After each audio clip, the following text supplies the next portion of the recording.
Boa noite, muito boa noite a todos que estão entrando.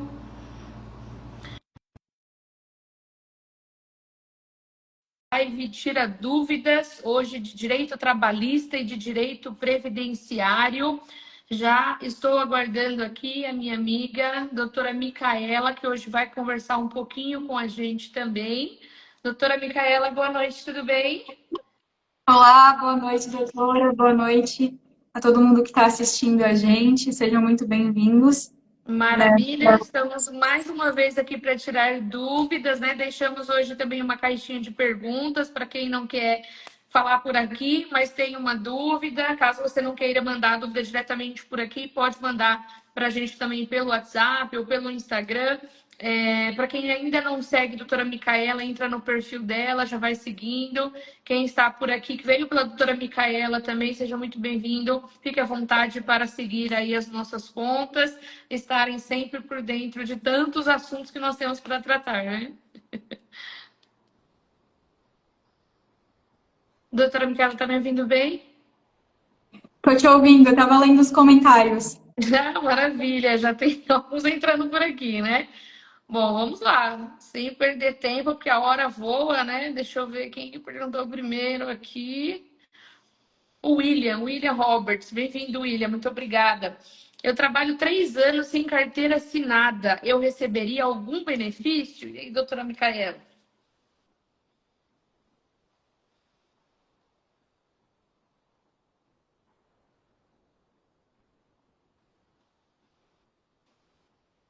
Doutora Micaela, aqui para mim deu uma travada. Não sei se tá ok aí para vocês. Para quem estiver assistindo, me dá um toque.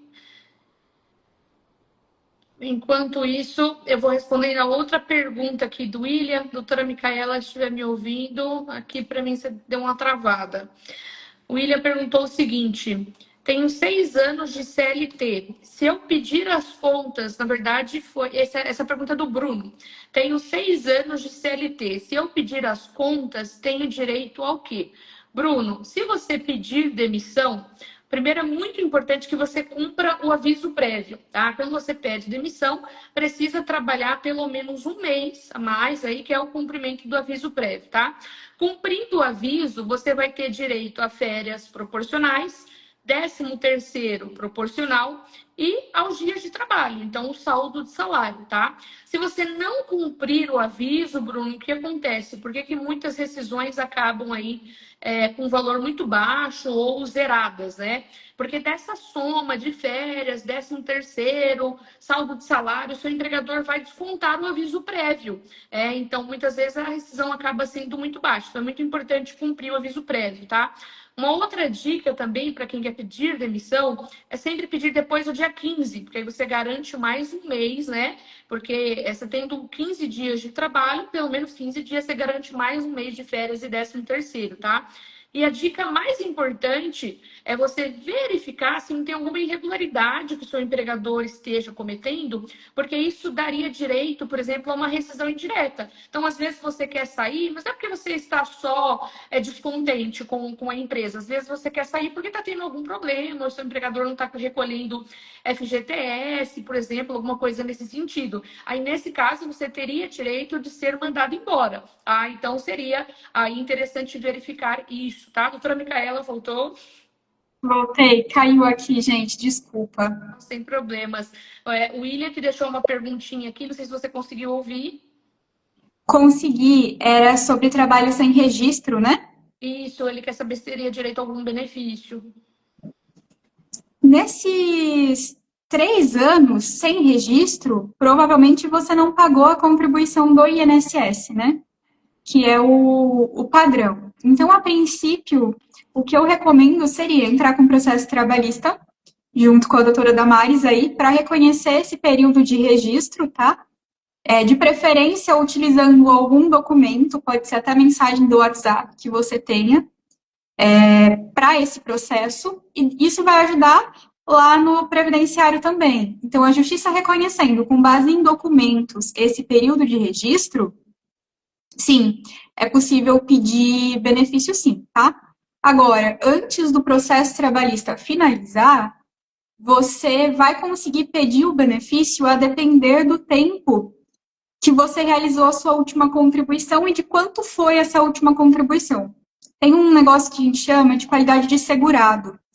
E a automática, ela é 12 meses e pode prorrogar para 24 ou 36. Então, teria que fazer a conta certinha ali para ver se você se enquadra em alguma dessas possibilidades.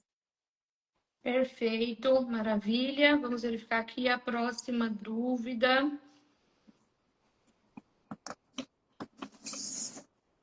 É da Marta Silva. Ela diz o seguinte: aposentei há 1 ano e meio com um salário.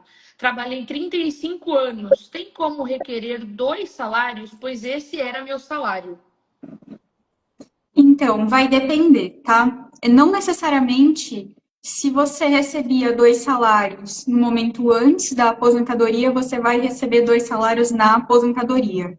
Porque o INSS ele vai fazer uma média das suas contribuições da vida toda. Então, pode ser que ele fazendo essa média, seu salário caia. Pode ser que, de acordo com a sua idade, seu salário caia. Mas a boa notícia é que dá para fazer uma revisão. Então, me manda uma mensagem que eu analiso para você se é caso de revisão e se couber revisão, se vai aumentar e quanto vai aumentar a sua aposentadoria. É possível fazer essa análise, se for possível, ainda dá tempo, tá? De fazer essa revisão para você. Perfeito, maravilha. O William está dizendo aqui o seguinte: se for empresa fantasma sem CNPJ. William, para você ter reconhecido um vínculo de emprego na justiça, não necessariamente você precisa ter trabalhado para uma empresa. Pode ser que você trabalhe para uma pessoa física, por exemplo, que não tem o CNPJ. Isso costuma acontecer quando o vínculo é doméstico. Geralmente o empregador doméstico não tem, aliás, não tem CNPJ. E aí é possível requerer o vínculo direto com o empregador pessoa física.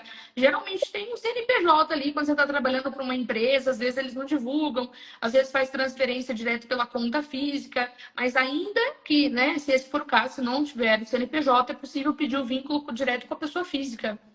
Bom.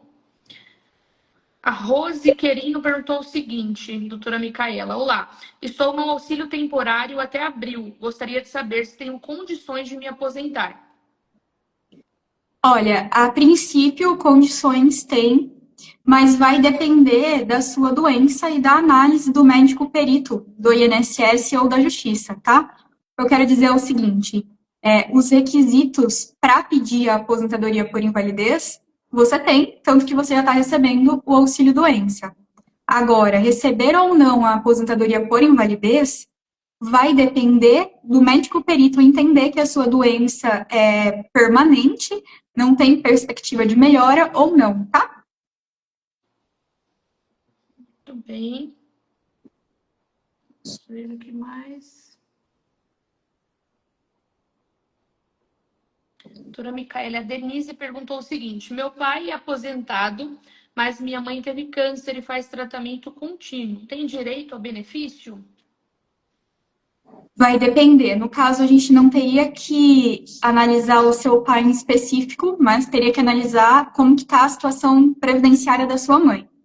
Se ela contribui ou não, se ela é registrada ou não, como que é essa questão de trabalho e contribuição com o INSS, tá?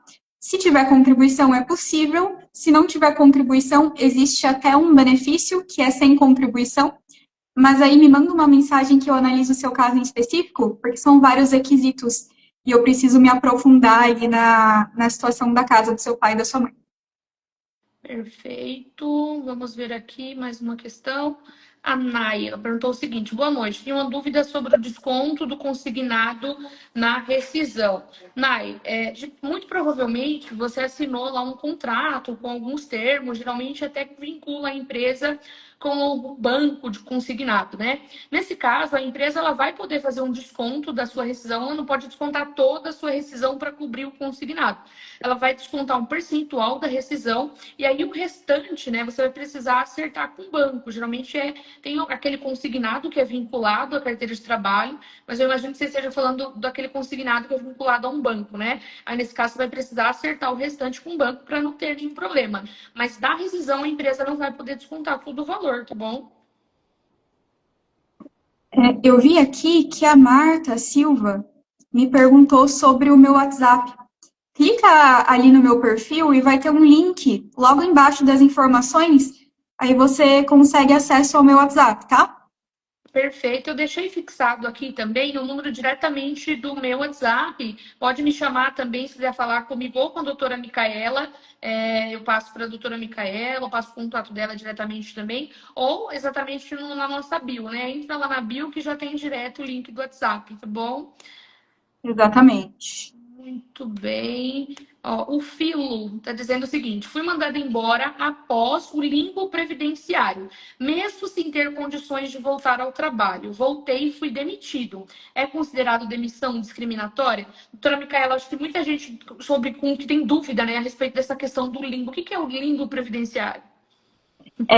O limbo previdenciário, ele acontece quando o trabalhador passa por uma perícia no INSS, o INSS nega o afastamento dele, e aí ele volta na empresa e a empresa não permite que ele volte a trabalhar. Ou caso a empresa permita que ele volte a trabalhar, o médico dele entende que ele não tem condições de voltar. E aí a pessoa fica nesse cenário onde o INSS não paga o benefício e a empresa também acaba não pagando o salário, né? É uma situação bem complicada e aí você vai precisar saber qual era o seu cenário. Se você tinha condições de trabalhar e a empresa que proibiu, então o processo é trabalhista. Se você não tinha condições de trabalhar, então o processo é previdenciário na justiça contra o INSS, tá? E aí a doutora Damares vai responder sobre a discriminação. Perfeito. É muito interessante essa questão, porque acontece com muita gente, né? O ideal que a gente sempre orienta é o seguinte: se você tem uma alta do INSS e você não está bem para o trabalho, você não está apto ao trabalho, o que você precisa fazer? Entrar com uma ação contra o INSS. Isso vai te resguardar em âmbito trabalhista também. Por quê? Porque você vai comunicar ao seu empregador que, olha, eu tive a alta aqui do INSS, eu não estou bem para o trabalho, eu não estou apto para o trabalho, eu estou entrando com um processo contra o INSS. E aí, durante esse período, o seu contrato ele não pode ser rescindido de imediato pelo empregador se você não está bem de saúde. Principalmente se esse problema de saúde ocorreu por conta da empresa, que é o que acontece na maioria dos casos, né? Então, às vezes, a pessoa sofreu um acidente de trabalho, ou está com uma doença ocupacional, algo que se deu, ou que se agravou por conta do trabalho, e aí o empregador se aproveita desse momento, digamos assim, para dispensar. Isso pode ser, sim, considerado discriminatório. É importante o empregado sempre dar ciência para o empregador do que está acontecendo. Olha, o meu atestado acabou, ou o meu benefício do INSS acabou, mas eu não estou bem, não estou de acordo, eu tenho um novo atestado, eu estou entrando com uma ação contra o INSS, para isso resguardar aí o empregado, e é possível sim uma ação por ser considerada demissão discriminatória se isso vier a ocorrer. Estou vendo aqui que o Jorge perguntou se é possível pedir a aposentadoria com 25 anos de contribuição e 60 anos de idade. Olha, vai depender aonde foi esses 25 anos de contribuição. Porque a lei exige no mínimo 35 anos para uma pessoa se aposentar, independente da idade, né? Que é a aposentadoria por tempo de contribuição. Embora em 2019 tenha tido algumas regras de transição, no mais simples possível seria isso. Agora, se esses 25 anos de contribuição foram em indústria, ou seja, com insalubridade, ruído, calor, produto químico, pode ser que você tenha direito a aumentar 40%. E aí pode ser sim, chegue aos 35%. Tem que fazer o cálculo específico e pedir o PPP para a empresa, tá? Legal, maravilha. O Rony perguntou o seguinte: me tira uma dúvida, por favor. Fazer acordo numa empresa, a gente perde os 40%? Rony, quando a gente fala de acordo, é sempre importante ressalvar aqui ou deixar claro o que é acordo, né? Aí, legalmente falando, aquele acordo que a pessoa tem que devolver a multa, tem que devolver isso, aquilo, tem que devolver uma parte de alguma coisa para a empresa, isso não é um acordo legalmente possível. Isso é fraude, na verdade, isso é crime. A empresa comete crime, o empregado comete crime também, tá? Existe sim uma modalidade de acordo que é permitida pela lei, tá? No acordo permitido, então o empregado quer sair, a empresa quer mandar, quer dispensar, né? Um quer sair, o outro não quer ficar mais ali. O que eles podem fazer? As partes podem fazer?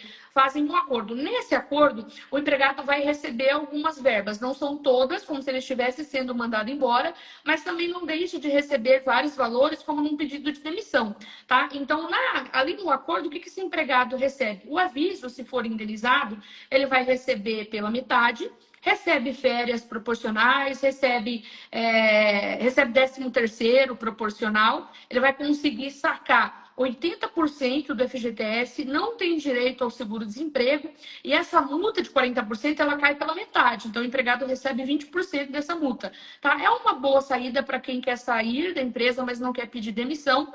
Porém, a rescisão indireta é melhor, né? Porque a rescisão indireta você recebe todos os seus direitos. Então, se você quer sair da empresa porque o empregador não está cumprindo alguma obrigação, não paga salário direito, não recolhe FGTS, ou então estou sofrendo assédio moral, alguma coisa nesse aspecto, a rescisão indireta é melhor.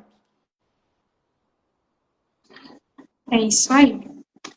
Doutora, eu recebi algumas perguntas aqui sobre direito do trabalho, e aí seria com você. A empresa pode parcelar a rescisão? Isso aí tem uma galera, inclusive, que eu vi que está assistindo aqui, que está acontecendo isso. Uma empresa aí mandou o pessoal embora, não pagou rescisão, e aí quer parcelar. Como é que funciona, né? Em regra, a empresa não pode parcelar a rescisão. A lei é bem clara, né? Ao falar que a rescisão ela tem que ser paga dentro de 10 dias corridos. Não são 10 dias úteis, são corridos. A empresa tem que fazer o pagamento da rescisão. E a multa de 40%, inclusive, faz parte da rescisão. O que acontece? Quando o empregador não paga ou quando ele quer parcelar essa rescisão, a lei prevê uma multa, né? Que é uma multa correspondente a um salário do empregado. Então, às vezes, a empresa fala, não consigo pagar o valor completo, eu vou pagar parcelado e vou incluir a multa. Aí não teria, digamos assim, um problema se a empresa inclui essa multa, né? Mas essa multa poderia ser maior, ao meu ver, poderia ser uma super multa. Às vezes o empregador acaba fazendo isso, mas não, em regra, não pode parcelar a rescisão. Tá? Já respondendo a pergunta da Naya aqui sobre o percentual, qual percentual que a empresa pode descontar do consignado na rescisão, né? Ou qualquer desconto, né? Então, se é um valor a título de desconto, ela não pode ultrapassar 35% da rescisão. Sobre o consignado, aproveitando o gancho, tem uma dica para os aposentados também. Quem está assistindo a gente que já é aposentado, toma cuidado, tá? Tem um limite que sua aposentadoria pode ser comprometida por um empréstimo consignado. Dependendo do banco, esse limite não é respeitado. Sua aposentadoria pode ser comprometida até 35%. Tá ok? Então, percebendo que tem alguma coisa errada, vale a pena correr atrás disso também. Maravilha, doutora Micaela. Isso também é uma pergunta bem recorrente, né? A Tida perguntou o seguinte: boa noite, fui vítima de assédio moral. Saí desgastada da empresa, não consigo voltar. Fui atrás de ajuda de psicólogo, ok? Tem como entrar com processo sem testemunha? Qual chance teria? Tida, vamos lá. Essa questão é bem importante. Essa semana eu comentei, inclusive, que de 10 pessoas que eu atendo, eu acho que 6 ou 7 me trazem problema de assédio moral. Isso está acontecendo demais. E o empregado, ele precisa utilizar as ferramentas que ele tem a seu favor para poder produzir prova, para fazer provas, tá? O assédio moral na Justiça do Trabalho, ele tem que ser provado. Então, olha, eu participo de reunião e nessas reuniões o meu gestor está gritando, fala palavrão, bate na mesa, começa a gravar. Mas não pode usar celular. Seu empregador também não pode cometer assédio moral. Então, um erro pelo outro não tem problema, tá? Não posso entrar com o celular, compra um gravador. O empregado precisa utilizar ali algumas ferramentas para fazer prova de assédio moral, tá? Nesse tipo de situação, Tida, que olha, eu não tenho prova, não tenho testemunha, o que seria ali o adequado? Quando o empregado ele identifica que está sofrendo um abuso pelo seu empregador, a primeira coisa que ele precisa fazer é formalizar o que está acontecendo. Então, mandar um e-mail, uma mensagem de WhatsApp que seja, dizendo, olha, está acontecendo isso e isso no meu local de trabalho, eu estou me sentindo humilhada, precisa registrar isso, precisa formalizar, tá? Por incrível que pareça, quando a gente entra com um processo de assédio moral, qual é a primeira coisa que o empregador fala? O quê? Assédio moral? Não estou sabendo de nada. Eu nunca soube que isso estava acontecendo com o empregado. Então, essa questão de formalizar, de documentar a ciência do empregador do que está acontecendo na empresa é muito importante, tá? E, Tida, sem testemunhas, sem prova sobre o assédio moral, não tem como ganhar. Tá bom? Precisa ter prova aí, minimamente, de um assédio moral, tá bom? Deixa eu ver aqui. Doutora, mais uma pergunta. Fui demitido por justa causa. Posso recorrer? Eu vi que aqui também entrou uma de justa causa, vamos aproveitar para responder ao mesmo tempo, né? Olha, a justa causa, ela é a penalidade máxima, né, aplicada ali pelo empregador. Então, para a empresa aplicar uma justa causa, o empregado precisa ter cometido algo muito grave. O que acontece é que às vezes a empresa ela quer que o empregado saia, aí ele não pede demissão, aí o empregador aproveita e começa a dar advertência, dar suspensão até chegar numa justa causa. Às vezes por motivo bobo, atrasou 5 minutos, suspensão, atrasou 2 minutos, justa causa, pronto. Então, em muitas situações, o empregador acaba agindo de forma abusiva. E aí, nessas situações, sim, a gente consegue reverter na justiça do trabalho. Mas o empregado precisa tomar cuidado também com algumas atitudes dentro da empresa, né? Então, não dá para sair na mão com um colega de trabalho, não dá para chegar atrasado todo dia, não dá para ficar faltando sem justificativa. Precisa tomar cuidado também, porque algumas situações não dá para reverter, tá? Na maioria das vezes, tem um índice interessante, que 70% dos casos de justa causa são revertidos na Justiça do Trabalho. Então, na maioria dos casos, é possível reverter, tá? Doutora Micaela, deixa eu aproveitar para fazer uma pergunta que entrou pela caixinha que nós abrimos. Você está dizendo o seguinte: pedi auxílio doença e o INSS negou. O que eu faço? Comum, muito comum, infelizmente. É muito comum a perícia do INSS ser mal feita no sentido de não ser analisado como deveria as condições de trabalho do segurado, né? E aí, negou. O que eu faço? Não recomendo que você recorra dentro do próprio INSS, porque você vai acabar perdendo tempo sem conseguir mudar essa decisão negativa. Recomendo que você entre com processo na justiça. Só entrando com processo na justiça, você vai garantir uma outra perícia com o médico de confiança do juiz, especialista na sua doença e imparcial. Não é ninguém ligado ao INSS, é totalmente imparcial. Entrar com processo na justiça, hoje em dia, é o que tem compensado mais. Perfeito, maravilha. Tem uma pergunta aqui, é o seguinte: com quantos meses a empresa pode demitir a mulher após a volta da licença maternidade? Eu vou responder essa pergunta com uma outra que entrou aqui pela caixinha, que diz respeito à questão da gestação, tá? Como é que funciona? A mulher, ela tem estabilidade desde a concepção, então não é desde o momento que ela descobre que está grávida, na verdade, é desde o momento que ela se encontra grávida, tá? Então, desde a concepção até 5 meses após o parto. A licença maternidade, ela é de 120 dias, são 4 meses. Então, quando a mãe retorna ao trabalho, ela ainda tem um mês de estabilidade, né? E tem algumas mães que acabam pegando férias depois da estabilidade, depois da licença, né? E aí, quando ela volta, encerra os 5 meses. Mas, então, até 5 meses após o parto, a mãe tem essa estabilidade, não pode ser mandada embora. Se for mandada embora, ela tem que receber uma indenização. E sobre a questão da gestação em si, como é que funciona ali a estabilidade para quem pede demissão? Se a mulher ela foi mandada embora e no curso do contrato, então, seja diretamente no contrato em si ou durante o aviso prévio, indenizado ou trabalhado, que o aviso faz parte do contrato, ela vai ter direito à estabilidade da mesma forma, mesmo que ela não saiba, né? Então, doutora, eu fui mandada embora, não sabia que eu estava grávida, descobri hoje que eu estou grávida e fui mandada embora há 15 dias. Tem direito à estabilidade? Tem. Eu tenho que voltar para a empresa? Não, se você não quiser voltar para a empresa, você não tem que voltar para a empresa. Você pode entrar com uma ação e pedir só a indenização. Então, a estabilidade gestante funciona dessa forma. Doutora, mas eu não fui mandada embora, eu pedi demissão. Quando a mulher pede demissão, se ela descobre uma gravidez, então, olha, no curso do contrato eu estava grávida. Tem direito à estabilidade da mesma forma se esse pedido de demissão ele não foi homologado junto ao sindicato ou ao Ministério do Trabalho. Vai ter direito à estabilidade da mesma forma, tá bom? Aproveitando o gancho aí do salário maternidade, eu tenho visto muito aqui no escritório o INSS negar salário maternidade. Mas na maioria das vezes que ele nega, ele está errado, tá? Então, caso você, mãezinha, esteja com o salário maternidade negado, é possível recorrer e é bem provável que você tenha direito, principalmente se a sua carteira de trabalho não foi anotada baixa ainda, seja por rescisão indireta, seja porque a empresa faliu e não anotou, enfim, qualquer motivo que seja. Perfeito, maravilha. Uma pergunta de aposentadoria do José.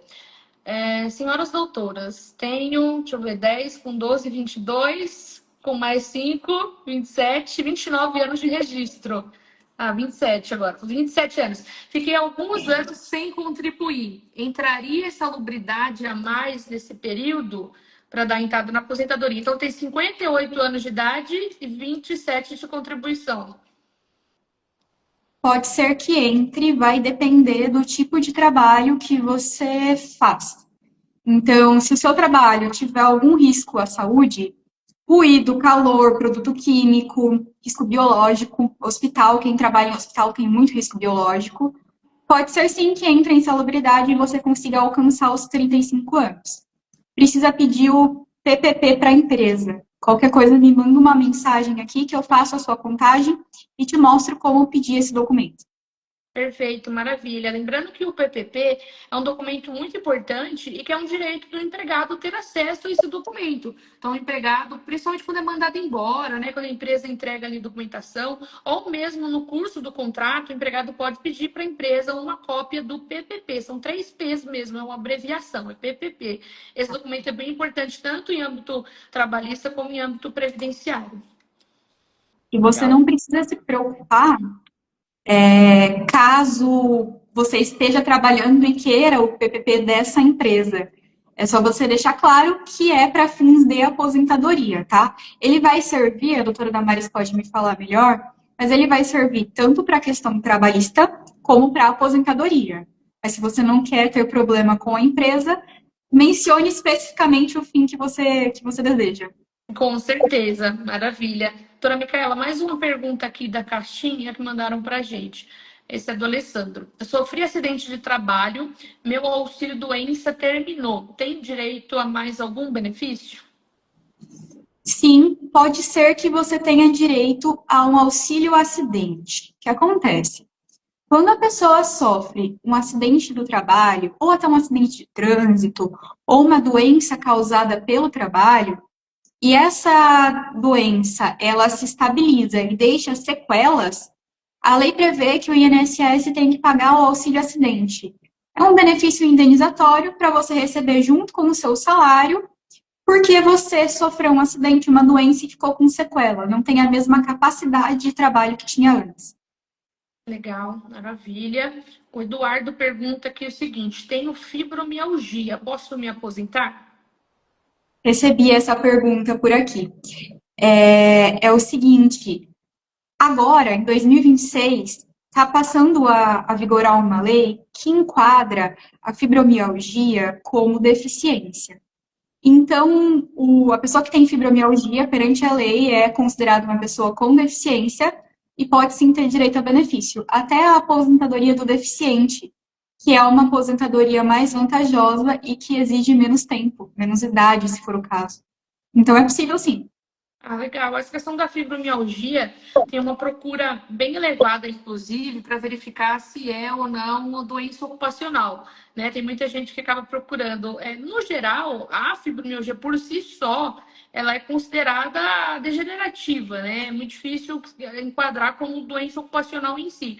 Mas o que acontece é que quem tem fibromialgia geralmente tem outras coisas também, né? O último caso que eu atuei, uma pessoa que tem fibromialgia, ela acabou tendo um problema bastante grave na coluna e no quadril por conta de torção do tronco. Ela trabalhava em um supermercado e para ficar ali pegando as coisas do caixa, ficava fazendo aquele mesmo movimento, né? E aí não podia sentar no mercado que ela trabalhava. Então ela acabou desenvolvendo outros problemas que inclusive acabaram piorando, digamos digamos assim, a fibromialgia, e isso foi considerado, num contexto, foi considerado como uma causa ali para fins de doença ocupacional. Então, essa questão de doença ocupacional, até de doenças aí da mente, né, infelizmente, tem sido cada vez mais recorrente, né, doutora? Exatamente. E a questão da pessoa que tem fibromialgia não ter só fibromialgia é uma coisa muito recorrente aqui no escritório. Eu atendo muito trabalhador, né, trabalhadora com fibromialgia, e a pessoa nunca tem só fibromialgia. Ela tem uma inflamação no ombro, ela tem um problema no pulso, ela tem um problema na coluna, e pro INSS é importante a gente esclarecer esse cenário todo. A condição de saúde toda da pessoa. Às vezes só fibromialgia talvez não dê, embora na maioria das vezes dá, tá? Mas talvez não dê. Mas a hora que eu analiso o conjunto todo da saúde da pessoa, não tem condições de ela trabalhar. Ela não tem condições físicas, a dor é insuportável, ela não consegue mesmo desempenhar a atividade. É verdade. Deixa eu ver. Tem mais perguntas que estão entrando aqui pela caixinha do nosso Instagram. Ó, fui convidada a trancar minha rede social pela dona da empresa e também tive que alisar meu cabelo. Que absurdo, né? Olha, não está dentro do poder diretivo do empregador decidir qual é o corte de cabelo mais adequado, ou qual tipo de maquiagem você precisa utilizar. Isso foge ali dos direitos do empregador. Então, se não é uma situação muito específica, então vamos supor, eu trabalho numa parte de alimentos, eu não posso ter barba, por exemplo, ou se eu tiver barba, eu tenho que tampar tudo, ou eu não posso ficar com o cabelo exposto por conta de alimentos ou por algum produto que eu estou manuseando. Até aí, ok, o empregador determinar algumas regras quanto a isso, até por conta de higiene e tudo mais. Agora, geralmente não é nesse contexto que acontece. Geralmente, assim, eu trabalho em shopping, eu tenho que usar essa maquiagem, eu tenho que usar esse salto, eu tenho que usar determinada roupa, a empresa não me fornece, ou a empresa obriga que eu use algo que para mim não é ok. Então, por exemplo, eu não quero alisar o meu cabelo, o empregador não pode exigir isso, isso caracteriza assédio moral. Trancar a sua rede social, muito menos, a rede social é sua, não é da empresa. Então, não, isso caracteriza assédio moral. Certeza. Tem mais Doutor, uma aqui, eu acho que é de. Ó, estou afastado por hérnia de disco faz 4 meses. Quando eu voltar, posso ser demitido? Já aproveitando esse gancho, né, doutora Micaela, hérnia de disco, isso é muito recorrente por aí, é muito pedido de afastamento. sim, muito recorrente. Eu tive um caso recentemente, vou comentar com vocês, porque foi um caso muito difícil, assim, para a pessoa, né? É um pedreiro, a gente sabe que a atividade de pedreiro é algo muito pesado, sobrecarga física extrema, e ele tem várias hérnias de disco na coluna, e estava recebendo já o auxílio-doença há um bom tempo e o INSS cortou. Ele entrou de novo, o INSS negou de novo. E aí? Aí que a gente entrou com um processo judicial, ele foi analisado por um neurocirurgião, que constatou que realmente ele não tem condições de trabalhar, como a gente já sabia, e afastou ele. Então, muitas vezes o processo judicial é o que resolve. E INSS sozinho, muitas vezes não dá certo. É verdade. E sobre a segunda parte da sua dúvida, né? Quando eu voltar, eu posso ser demitido? Seria interessante analisar o seguinte: a hernia de disco que você tem, né? Isso se deu ou se agravou por conta da empresa? Se você disser que sim, isso é uma doença ocupacional, né? Então, isso precisa ser reconhecido como doença ocupacional para que quando você retorne, você tenha, inclusive, uma estabilidade. Quando você retorna ali de um afastamento que é considerado acidente de trabalho. A doença ocupacional é equiparada ao acidente de trabalho, tá? E ainda assim, né, vamos supor que não tenha sido por conta da empresa, ou não se agravou por conta da empresa. Tem alguns entendimentos também, tem um caso nesse sentido bem específico, que a pessoa ficou doente, ficou afastada, não foi por conta da empresa, mas assim que ela voltou, ela nem pisou na empresa, ela foi mandada embora. Foi considerado discriminatório, né? Foi passível de indenização, tá? Então seria importante primeiro identificar se esse problema de saúde se deu, se agravou por conta da empresa ou não, mas pode ser sim considerado uma dispensa discriminatória. Doutora, tem mais uma pergunta aqui para você. Recebi a parte do salário por fora. Posso cobrar depois? É, isso aí acontece bastante, né? Salário por fora, comissão por fora, e isso muitas vezes o empregador usa uma roupagem da seguinte maneira: olha, eu vou te pagar por fora, que é para eu pagar menos imposto, né? Então, por isso que eu vou te pagar por fora, é melhor para mim, é melhor para você também. Isso é conversa, não é? Ah, na verdade, o que o seu empregador quer é pagar menos direitos para você. Porque quando ele te paga um valor por fora, esse valor ele não vai ser contabilizado para fins de 13º, para fins de férias, de fundo de garantia, não vai ser considerado para fins de rescisão também, então precisa entrar com uma ação judicial para que esse valor passe a integrar o seu salário para que você receba todas as diferenças, tá? Uma dica para quem recebe salário por fora ou comissão por fora é fazer prova dessa situação. Quando o empregador faz um depósito na conta, faz uma transferência, precisa guardar ali todos esses comprovantes, tá? Mas tem empregador que é esperto, digamos assim, entre aspas, e aí ele paga em dinheiro. Ele paga esse valor ali ou diretamente no envelope, né? Ou ele faz um depósito na boca do caixa, aí fica difícil identificar de onde veio aquele dinheiro. Aí, nesse caso, o empregador precisa utilizar WhatsApp, e-mail, testemunha para poder fazer prova desse valor, né? Então, cobra lá o empregador pelo WhatsApp: olha, esse mês eu não vou receber os R$ 400 que você me manda todo mês por fora. Ó, esse mês, sabe aqueles R$ 300 que todo mês eu recebo de comissão? Tem como você mandar para uma conta esse mês? Ah, então, assim, precisa fazer prova dessa situação, mas está errado, sim. Karina, eu vi aqui que você está perguntando sobre um tema de direito do consumidor. O ideal seria você procurar um advogado específico sobre direito do consumidor.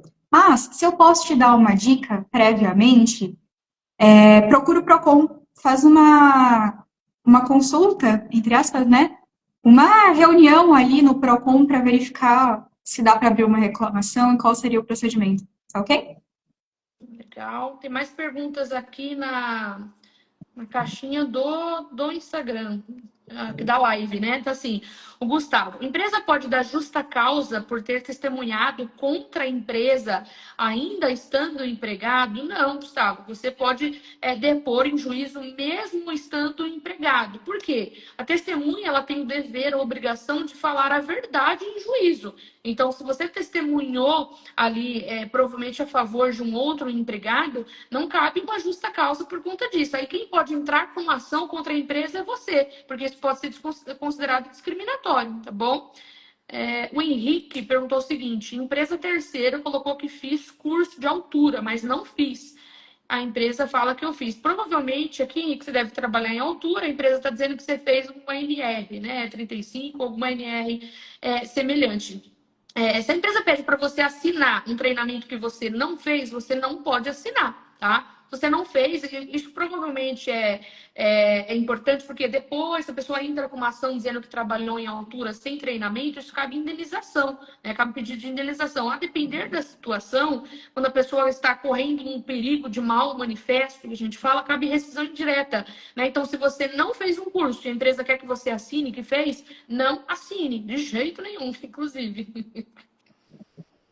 Eu recebi aqui, na caixinha que eu abri, uma pergunta do Tiago. Ele faz uma pergunta sobre trabalho na roça. Não sei se alguém que está assistindo a gente trabalhou ou trabalha na roça, mas é legal essa questão do trabalho na roça, porque ele pode ser contado pro INSS. Então, a gente consegue contar mesmo sem contribuição direta lá na aposentadoria por idade, ou até 1991 dá para contar também na aposentadoria por tempo de contribuição. Legal, maravilha. Ó, o Diego perguntou o seguinte: minha companheira faleceu e não éramos casados no papel. Tenho direito à pensão? Pode ter direito. Vai depender se a sua companheira fazia algum tipo de contribuição com o INSS. Então, se ela era registrada, se ela pagava o carnezinho do INSS, se ela pagava o MEI, ou até se ela estava recebendo algum benefício no momento que ela faleceu. Caso esteja, ou caso estivesse contribuindo ou recebendo o benefício, é só comprovar a união com documentos e com testemunhas que você deve ter direito sim. Legal, maravilha. Tem mais uma aqui nesse sentido da roça, doutora Micaela, que está assim, trabalhei na roça quando era jovem. Posso usar esse tempo para aposentadoria? Pode contar. A partir dos 12 anos de idade, a justiça tem admitido que você conte esse período, tá? Só que aí é o que eu expliquei. Se for para aposentadoria por idade, pode contar independente. Se for aposentadoria por tempo de contribuição, que é aquela dos 30, 35 anos, só até 1991. Legal. Maravilha. Vamos ver se tem mais um aqui.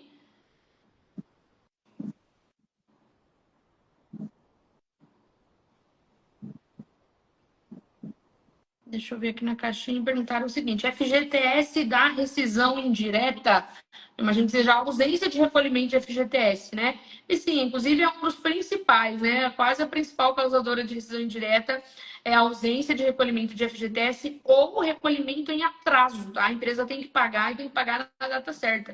Tem muita empresa que fala o seguinte: ó, quando você sair ou quando eu te mandar embora, eu acerto o FGTS, aí eu pago tudo de uma vez. E não pode. A FGTS tem que ser depositado mês a mês, tem que estar disponível para o empregado. O empregador não pode depositar tudo de uma vez. Cabe rescisão indireta se a empresa não cumprir isso. Eu vi aqui uma pergunta sobre auxílio acidente, se pode ser transformado em aposentadoria. Bom, automaticamente não, mas se você tiver contribuindo com o INSS de alguma forma, pode ser sim que esse auxílio-doença, não que ele vire uma aposentadoria, tá? Mas que você tenha direito à aposentadoria por ter preenchido os requisitos da aposentadoria. Seja por invalidez, se tiver relacionado à causa do auxílio-acidente, ou seja uma aposentadoria por tempo de contribuição, por idade, enfim. Aí tem que analisar o caso em específico e ver qual o tempo de carteira que tem, tá? Ah, mas uma dica é que quando você é aposentado por idade, por tempo de contribuição, você não pode receber o auxílio acidente. Então, ele é cortado automaticamente, tá?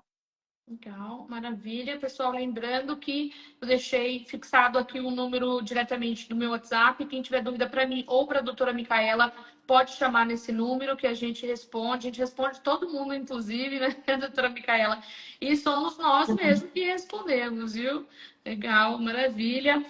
Quem também não estiver seguindo o perfil da doutora Micaela, já aproveita, entra lá para seguir. Tem bastante dica de direito previdenciário, aposentadoria, INSS. Precisa ficar por dentro aí de todos os assuntos.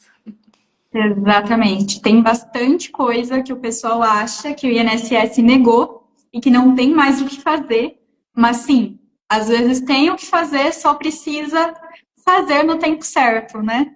Tudo se Legal. prescreve, então aproveitem para pedir enquanto é tempo. É verdade. Ó, o Salvador perguntando aqui o seguinte: eu queria saber sobre um acidente. Se tem direito a receber. Ele se acidentou na Bandeirante de moto. Se esse acidente aconteceu enquanto você estava contribuindo com o INSS, trabalhando registrado, e se ele deixou sequelas, você pode ter direito a um auxílio acidente. Ou se o acidente for recente e você ainda não tiver condições de trabalhar, um auxílio doença, uma aposentadoria por invalidez.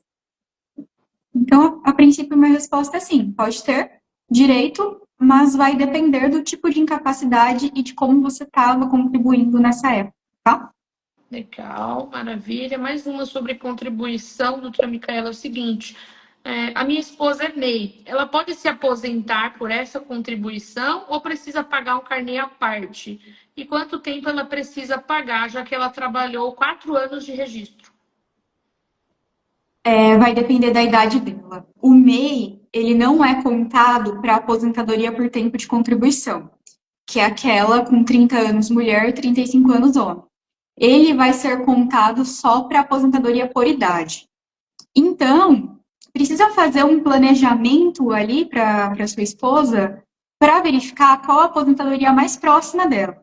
Se for por tempo de contribuição, sim, precisa complementar com uma guia por fora. Se for aposentadoria por idade, aí não, é só continuar pagando o MEI da mesma forma. Legal. Tem mais perguntas aqui pela caixinha. justa causa. Deixa eu ver aqui. Aqui das caixinhas nós já respondemos a dessa da live. A caixinha do Instagram agora. Aqui, ó. Trabalho há 25 anos em indústria. Já posso pedir aposentadoria especial? O trabalho em indústria geralmente vem acompanhado da insalubridade, tá? Não é a mesma insalubridade trabalhista, não é exatamente os mesmos requisitos, embora seja o mesmo conceito, mas a insalubridade pode gerar uma aposentadoria especial, principalmente quando ela vem com ruído acima dos limites de tolerância, com frio, com calor, com produto químico, com risco biológico. Então, sim, 25 anos de trabalho em indústria pode ser sim que você tenha direito à aposentadoria especial. Legal, maravilha. O Will Rodrigues perguntou o seguinte: quem trabalha com limpeza pesada, é o Will Borges, quem trabalha com limpeza pesada tem direito à insalubridade? Will, a questão da insalubridade, nesse ponto de limpeza, geralmente é o que mais dá insalubridade, digamos assim, né? Porque a limpeza, principalmente de banheiros, ela é equiparada a uma limpeza de rua. Então, sim, tem direito à insalubridade de grau máximo quem faz limpeza de banheiros. Isso costuma acontecer muito em escolas, por exemplo, em empresas também. Tem algumas empresas que elas contratam banheiristas, né? E aí só quem lava o banheiro recebe o adicional de insalubridade. Mas outras empresas, elas têm o banheirista, mas todo mundo lava o banheiro da mesma forma, eles só colocam uma nomenclatura ali para poder disfarçar. Então, se a pessoa tem contato com o agente insalubre, independente da nomenclatura que eles colocam na função, às vezes eles colocam assim, ajudante geral, mas a pessoa só faz limpeza de banheiro o dia inteiro. Então, se ela tem contato com o agente insalubre, né, a depender dos produtos de limpeza também, eu que faço a diluição lá da água sanitária, né, eu que faço isso, aquilo, eu não tenho EPI, ou se tem EPI, ainda assim não é suficiente para proteger totalmente aquele empregado, ele vai ter direito, sim, à insalubridade. Então, são vários agentes que podem dar direito à insalubridade, né? O agente químico, tem contato com produto químico, o agente físico, ruído, trabalho com local com barulho muito alto. Então, são vários agentes que podem dar direito à insalubridade. Inclusive, um processo trabalhista pedindo insalubridade e participando de uma perícia pode ajudar no momento da aposentadoria, tá? A gente consegue pegar esse laudo produzido no processo trabalhista para comprovar a insalubridade lá no pedido de aposentadoria. Então, essa é uma dica bem legal. Doutora Damares, uma pergunta para você. Fui registrado com um salário menor do que eu recebia. O que eu devo fazer? Bem, isso é o que a gente chama de alteração contratual lesiva, né? Uma redução ilícita de salário. Então, olha, eu recebia um valor sem carteira, sem registro, e depois que me registraram, eu passei a receber um salário menor. Isso acontece com bastante frequência. É redução salarial ilícita. O empregado precisa entrar com uma ação judicial para poder cobrar essa diferença na justiça e para que essa diferença ela acabe repercutindo em todas as outras verbas também. Então, tá errado, sim. Maravilha. Deixa eu ver as outras coisas. Aproveita aí, galera. 10 minutinhos ainda nós temos. Deixa eu ver se passou alguma aqui. Outra pergunta, doutora Damares. Isso eu acredito que seja bem frequente aí. Meu chefe cobra metas absurdas. Essa situação é considerada como assédio moral? Isso, infelizmente, tem acontecido bastante, né? A cobrança de meta em si, né? O empregador, ele pode... meu empregador pode exigir que eu cumpra uma meta, que eu tenha uma meta. Ele pode cumprir, desde que isso seja razoável, né? O que o seu empregador não pode fazer? Ele não pode exigir um cumprimento de meta descabida. Então, olha, é impossível eu conseguir chegar naquela meta, ou é muito difícil conseguir chegar ali naquela meta sem que eu precise ultrapassar todos os dias meu horário de trabalho, ou sem que eu acabe ficando sem horário de intervalo, ou tem uma situação que eu trabalhei há pouco tempo, doutora Micaela, que era o seguinte: o empregador dava uma meta para uma empregada que tinha que fazer matrículas de uma escola. E aí ela batia a meta naquele mês. Aí no próximo mês ele aumentava a meta. Ele falou assim, já que ela bateu, eu vou aumentar aumentar. Então, ela tinha que fazer 20 matrículas. No mês seguinte, ele vinha com 30. Aí ela batia, ela precisava do valor, né? Aí daqui a pouco ele vinha com 40. Então, assim, ele tinha metas progressivas que eram completamente exageradas. Ele queria aumentando para ver o quanto ela ia conseguir cumprir daquela meta. E quando ela não cumpria, ele esculachava ela, né? Você não está trabalhando bem, você não serve para isso, né? Então, isso é caracterizado, caracteriza assédio moral. Né, passivo, inclusive, de rescisão indireta, indenização, o empregador não pode exigir isso. Não só isso, como também outras exigências descabidas. Né? Eu preciso que você esteja à minha disposição 24 horas. Eu preciso que você faça isso, você esteja disponível a hora que eu preciso de você. Então, tudo aquilo que é descabido, é exagerado, isso pode ser considerado assédio moral. Inclusive, aproveitando a questão do assédio moral, para comentar um caso que eu atendi aqui no escritório, que o trabalhador passava por uma situação de assédio moral no ambiente de trabalho dele.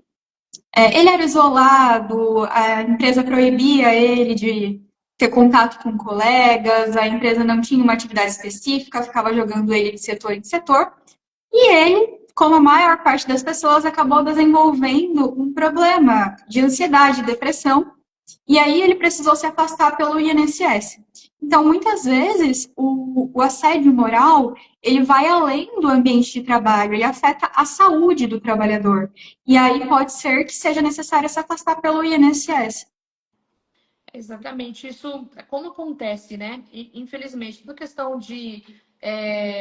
da depressão em si, da ansiedade, síndrome do pânico, como isso tem acontecido. Eu sempre digo para o pessoal que me procura, olha, busca uma ajuda de um especialista, de preferência de um psiquiatra, para poder relatar essa situação, para dizer o que está acontecendo, desde quando que você está passando por isso. Isso está relacionado com o quê? Né? Isso é bem importante para fins trabalhistas, né? Para possibilitar uma ação judicial com reconhecimento de doença ocupacional. Essa parte médica é muito importante. Eu sei que tem muito empregado que durante o contrato de trabalho pensa o seguinte: eu não vou pegar atestado, eu não vou no médico porque eu não posso apresentar atestado que eu vou ser prejudicado. Só que na hora que ele acaba sendo mandado embora e ele não tem nenhum documento médico para provar o que estava acontecendo durante o contrato de trabalho, esse cenário acaba sendo muito pior. Né? Então, se o empregado identifica que ele está com um problema de saúde, que isso está relacionado ao trabalho, o primeiro ponto ali é buscar ajuda médica e começar a documentar essa situação. Com certeza. Somente a ajuda médica e contínua que vai fazer você conseguir comprovar aquela situação, seja perante o trabalhador, seja perante o INSS. Então, é de extrema importância procurar um médico, procurar um psicólogo, relatar o que está acontecendo, ter tudo documentado. Perante o INSS, a gente vai precisar comprovar quando que foi o seu último ajuste de dose. Então, quando que você trocou de medicação? Quando que a sua medicação foi aumentada? Isso é decisivo na hora de conseguir um auxílio-doença ou não conseguir. Perfeito, maravilha. Tem mais uma pergunta aqui do Elias. Essa foi na nossa caixinha de dúvidas. Trabalho em hospital, posso ter aposentadoria especial? Pode sim. O ambiente hospitalar, ele geralmente fornece risco, né, à saúde por conta de bactérias, vírus, fungos, é o que chamamos de agentes biológicos. E aí, isso sim pode gerar uma aposentadoria especial, ou se não for o caso de aposentadoria especial, dependendo da época de trabalho, pode até aumentar o seu tempo de contribuição para uma aposentadoria comum, por exemplo. Então, vale a pena correr atrás disso. Legal, maravilha. Pessoal, já estamos caminhando aqui para o final. Quem ainda não perguntou, corre, aproveita. Já estamos encaminhando aqui. Aqui da minha caixinha de perguntas tem uma última, que foi o seguinte: depois que faço cirurgia, tenho direito a benefício? Vai depender, tá? Vai depender primeiro das suas condições físicas. Se você fez a cirurgia, mas não tem condições de trabalhar, auxílio doença, aposentadoria por invalidez, se tiver qualidade segurada, os outros requisitos. Agora, se você fez cirurgia e tem condições de trabalhar, precisa ver o motivo dessa cirurgia. Se for por um acidente ou por uma doença relacionada ao trabalho, pode ter direito ao auxílio acidente, que é aquela indenização paga pelo INSS como contraprestação pela sua sequela, para você receber junto com o seu salário, tá? Então, quem fez cirurgia pode ter direito a algum benefício no INSS. Fique atento, tá? Uma pergunta para a doutora Damares agora. Trabalhei sem carteira assinada, tem direito ao quê? Muito bem. Olha, se você trabalhou sem registro em carteira e você preenche os requisitos da lei para ser considerado um empregado, você tem todos os direitos que qualquer outro empregado com registro em carteira. Então, olha, eu trabalhava com horário pré-determinado pelo meu empregador que dizia quais dias eu precisava trabalhar. Então, não necessariamente você tem que trabalhar de segunda a sexta para ser considerado um empregado. Se você tem uma expectativa de retorno, né? Então, por exemplo, eu trabalho numa pizzaria sexta, sábado e domingo. Toda sexta, sábado e domingo eu estou lá. Olha, eu trabalho numa empresa segunda, terça e quarta. Eu trabalho de segunda a sábado. Enfim, não importa a quantidade de dias que você trabalha. Se você tem uma expectativa de retorno, você recebe ordens, você recebe salário, é você quem precisa ir diretamente cumprir essa obrigação, você não pode mandar uma outra pessoa no seu lugar, você é um empregado. O empregado tem que ter registro em carteira. Então, precisa entrar com uma ação judicial de reconhecimento de vínculo para ter na justiça reconhecido todos os direitos, como qualquer outro empregado. Dando uma olhada aqui nos comentários para ver se a gente não deixou passar nenhuma pergunta. Se por acaso alguém mandou alguma coisa e a gente não respondeu, manda de novo, por favor. Acho que daqui das perguntas da live da caixinha nós respondemos tudo também. A Rosa Santos fez um comentário que é verdade. Às vezes a pessoa acaba ficando ali na empresa, né? Suportando uma situação de assédio moral. A gente sabe que isso acontece bastante, mas assim que o empregado consegue se livrar disso, digamos assim, entrar com uma ação judicial, sair desse cenário, é bom, né? Resolver essa questão é sempre bom. E sobre esse ponto que a gente estava comentando, doutora Micaela, de doença, né? Acidente de trabalho, eu me lembrei disso que eu conversei hoje com uma pessoa que sofreu um acidente de trabalho grave, inclusive. E aí eu perguntei para ele o seguinte: a empresa abriu o CAT? Aí ele falou assim para mim: o que é CAT? Né? Ele nem sabia do que se tratava. Então, tanto quem tem uma doença que se deu ou se agravou pela empresa, ou quem sofre um acidente de trabalho, precisa exigir da empresa a abertura da CAT.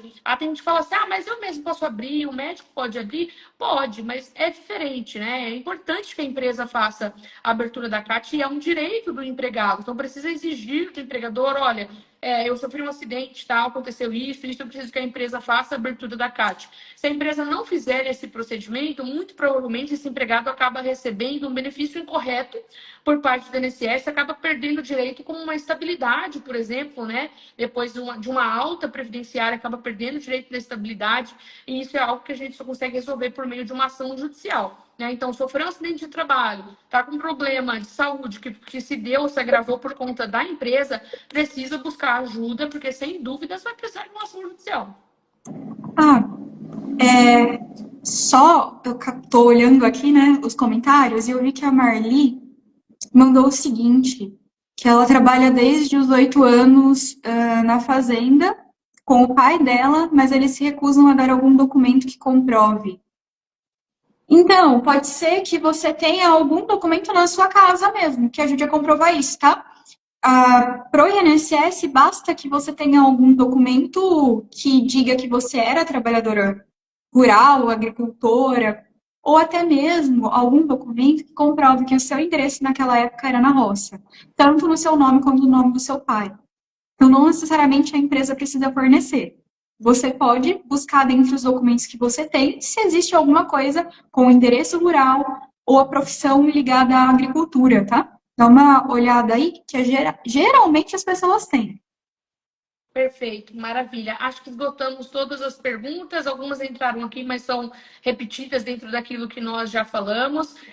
Caso você ainda tenha alguma dúvida, não deu tempo para a gente responder, ou você ficou com vergonha de perguntar, pode chamar a gente no WhatsApp. Deixei o meu fixado aqui. Passo também da doutora Micaela, pode me chamar. Ou entra na nossa bio, lá tem o link que vai jogar direto para o nosso WhatsApp também. A gente responde todo mundo, não tem problema.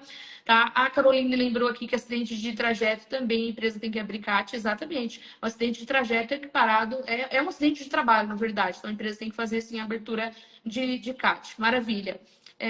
Pessoal, eu vou me despedindo aqui. Muito obrigada a todos que estiveram com a gente. Ficamos muito felizes aí pela participação de vocês. Estamos sempre à disposição para ajudar o trabalhador. Doutora Micaela, muito obrigada mais uma vez por estar conosco. Eu que agradeço, obrigada, pessoal, quem está assistindo, mandou suas dúvidas. Ficou alguma dúvida que a gente não esclareceu, pode mandar pelo WhatsApp. É a gente mesmo que responde o WhatsApp, como a doutora Damaris já esclareceu.